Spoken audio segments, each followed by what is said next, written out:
आहे तो जवळपास 12.8% आहे। याचा अर्थ सामाजिक क्षेत्रामध्ये मोठ्या प्रमाणात गुंतवणूक सरकारच्या माध्यमातून चाललेली आहे।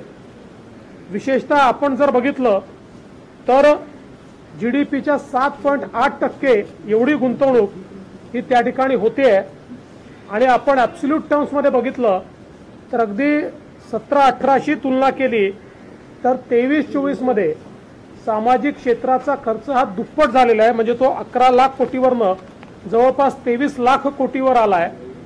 तर आरोग्य क्षेत्रातला जो खर्च आहे तो 17-18च्या तुलनेत जवळपास दुप्पट झालाय। तो 2.5 लाखावरनं 5.85 लाख कोटी इतका तो वर गेलेला आहे। म्हणजे हे दोन्ही जी महत्त्वाची क्षेत्र आहेत याच्यातली गुंतवणूक ही जवळपास केंद्र सरकारने दुप्पट केली आहे, ही देखील आपल्याला पाहायला मिळत आहे। यासोबत वित्तीय तूट ज्या प्रकारे निर्मलाजींनी घोषित केलं होतं कोविडच्या नंतर त्याच प्रकारे ती कमी होताना दिसते आणि अर्थव्यवस्था ही पूर्णपणे त्या ठिकाणी मजबूत होताना दिसते। विशेषतः बँकांचे जे एनपीए आहेत हे आता केवळ 2.8%वर आले आहेत, जो गेल्या 12-15 वर्षातला सगळ्यात कमी एनपीएचा दर आहे। हे देखील अत्यंत महत्त्वाचं आहे।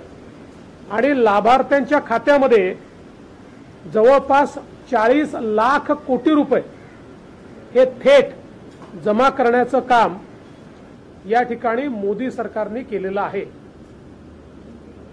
भारताच्या भविष्यावर एक मोठी गुंतवणूक करणारा अशा प्रकारचा अर्थसंकल्प आहे, ज्याच्यामध्ये शेतकरी त्यासोबत महिला, युवा आणि गरीब या 4 घटकांना समोर ठेवून हा अर्थसंकल्प मांडण्यात आलेला आहे।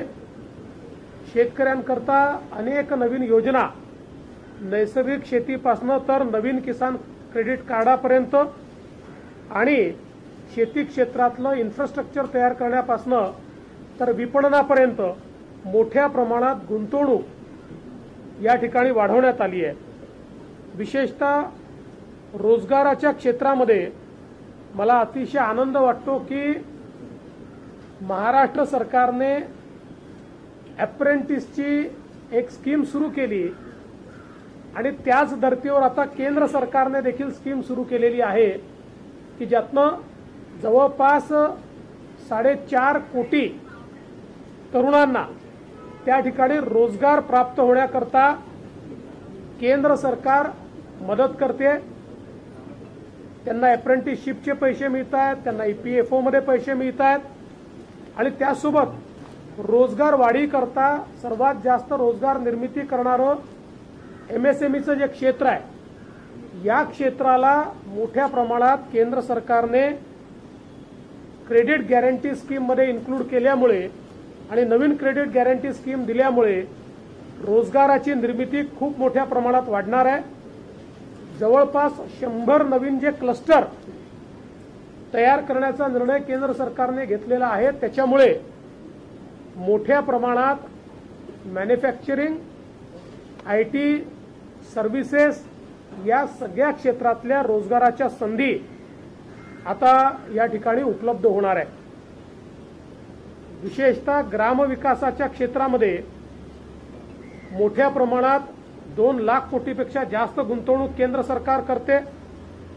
3 कोटी अतिरिक्त घरं बांधण्याचा निर्णय हा केंद्र सरकारने या ठिकाणी घोषित केला आहे। आणि सगळ्यात महत्त्वाचं, आमच्या आदिवासी बांधवांकरता जनजातीय उन्नत ग्रामोन्नती अभियान हे अभियान हातामध्ये घेतलं आहे, जे जवळपास 63,000 गावांमध्ये त्या ठिकाणी आदिवासींचा विकास या ठिकाणी करण्याचं काम करेल।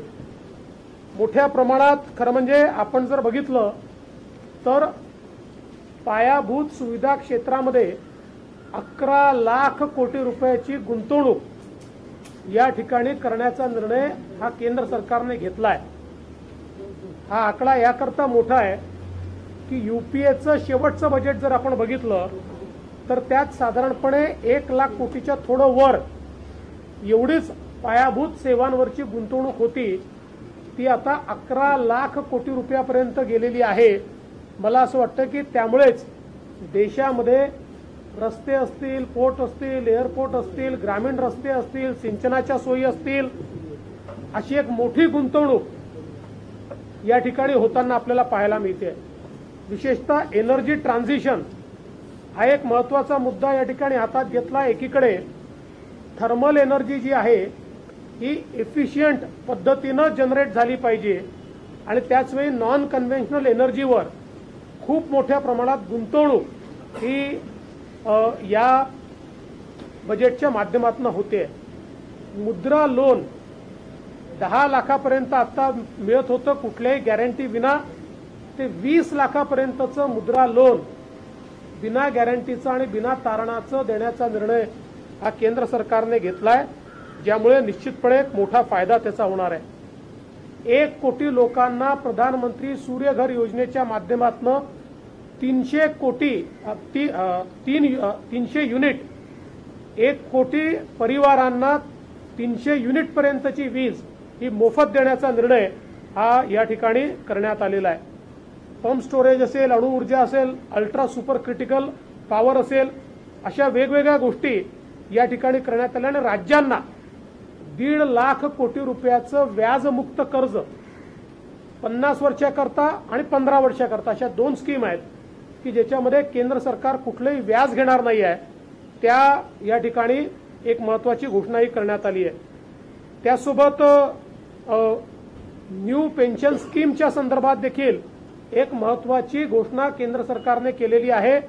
राज्यात ज्या प्रकारे आपण सर्व कर्मचारी संघटनांना विश्वासात घेऊन पेन्शन स्कीम ही बदलली आणि त्यामुळे जुन्या पेन्शन स्कीम सारखे त्यांचे सगळे राईट प्रोटेक्ट केले, त्याच धर्तीवर आता केंद्र सरकारही सगळ्या तिथल्या संघटनांची बोलणी करून त्याला फायनल स्टेजवर नेते आहे, हे देखील अत्यंत महत्त्वाचं आहे. इन्कम टॅक्समध्ये मोठ्या प्रमाणात जो मध्यमवर्गीय आहे त्याला फायदा होणार आहे. जवळपास मध्यमवर्गीय परिवारा